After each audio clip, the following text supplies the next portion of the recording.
right. My name's Amber. I'm going to be talking a little bit about my weight loss journey and the panniculectomy I just had, which actually ends up being the same thing as a tummy tuck because my surgeon did do a muscle repair. And he didn't even charge me for it, which is amazing.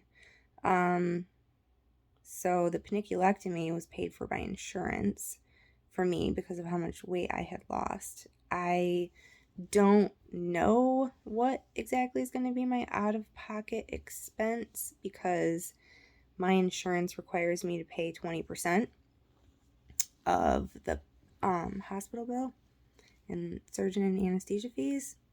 So I'm just going to tell you a little bit about my weight loss, and then I'll jump right into this tummy tuck because I had a very different experience from what I thought I would be having, and I want to let people know.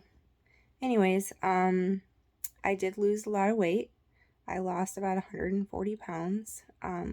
Going into this surgery, I weigh 136 pounds.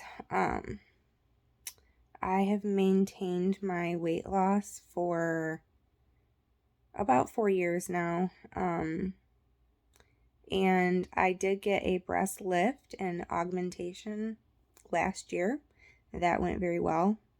I know I've been wanting this panniculectomy for a while, and I was supposed to get it done last year, but that got canceled because I ended up needing to have a different surgery, a more medically necessary surgery, and I had to heal from that, and I was off work for a while, so I had to, get some more FMLA, basically, because I ran out of it last year.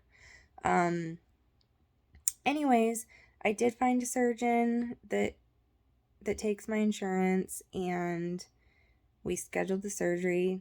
The surgery was done just a few days ago. It was done on September 27th. And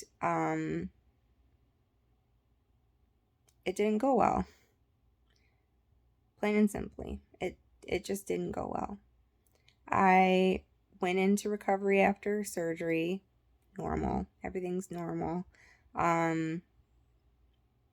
I've had some issues with urinating after anesthesia in the past, so we kind of anticipated that might be something that happens. So we waited a few hours after the surgery to see if I could go to the restroom. So when I got up to go to the bathroom, I felt something pull. I felt something pull in my abdomen on the right side. It was pretty painful. I started to feel dizzy and nauseous, sitting on the toilet trying to pee, and I couldn't pee. So my nurse just had me get back in bed. Once I was in bed, I was saying, my abdomen hurts and my back hurts on the right side. Ever since I had gotten up, it was excruciating. And my nurse kept telling me, you're maxed out on pain meds. I can't give you anything else. And I'm like, this is different. It wasn't like this till I got up. Anyways, we were waiting for transport to come and get me this whole time anyways. They were like running hours behind. When they did finally get there to pick me up, take me to my inpatient room, before leaving with transport, my nurse decided to empty my drains because I still do have one drain on each side of my waist, down more towards the groin. Anyways, she emptied them. They were full, and she was like, wow, let me empty those. And then the one on the right side immediately refilled while she was emptying the one on the left side. Sorry, I kind of have like a dry mouth. I don't know if it's from the anesthesia or the pain pills I'm taking. I am not sure, but I have a dry mouth like nothing I've ever experienced before.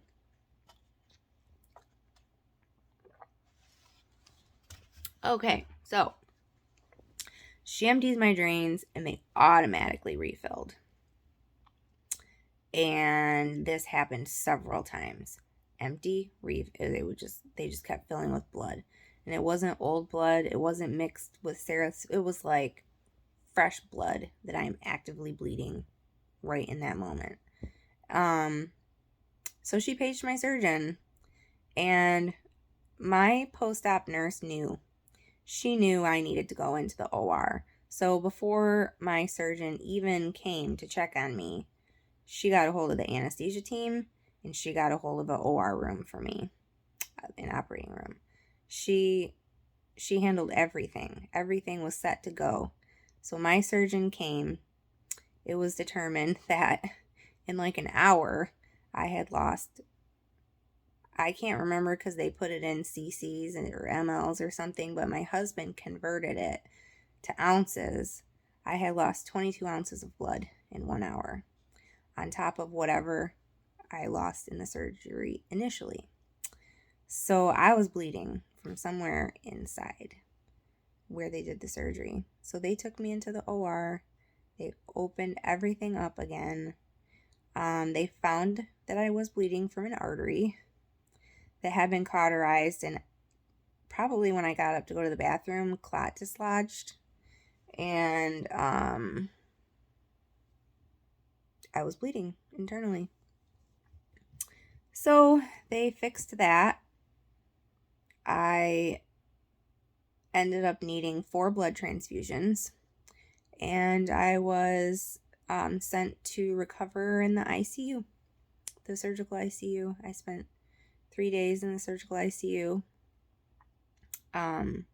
because of the low blood pressure that I had from blood loss, and they said I went into hypovolemic shock. My organs were at risk of failure. Basically, I had a tummy tuck that almost killed me. I never anticipated that happening. Never. I still am sitting here. I cannot believe that happened. And I'm in so much pain right now. It's so hard to get up. It's so hard to walk. It's so hard to go to the bathroom. And I can't help but sit here and be like, what would it have been like if they didn't have to open me up again? Would it still hurt this much? Am I in more pain than I would have been because they had to open me up the same day? But I'm in a lot of pain. A lot. And I have a lot of things on board to help me with my pain. But I'm still in a lot of pain. My husband's working. I'm here by myself. You know, my son, he's 16. He's working and he has school. My daughter is 22. She doesn't even live at home, but she's also working and going to school, and she has her own apartment with her boyfriend and a life. She doesn't have time for me. I was supposed to go home the next day, not the 4th day or whatever.